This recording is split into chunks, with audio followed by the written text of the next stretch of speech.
Install Android 9.0 Pie on Redmi Note 5 via LineageOS 16.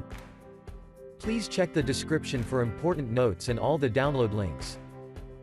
First download ROM and GApps packages, then transfer the downloaded files to the phone storage, link is in the description below.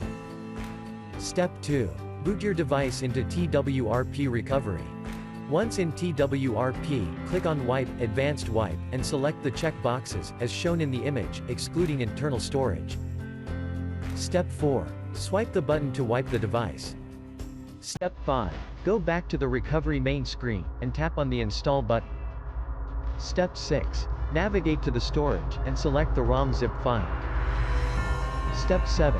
Finally, swipe the button on the screen, to install ROM file. Step 8. Flash the GApps zip package, in the same manner. Step 9.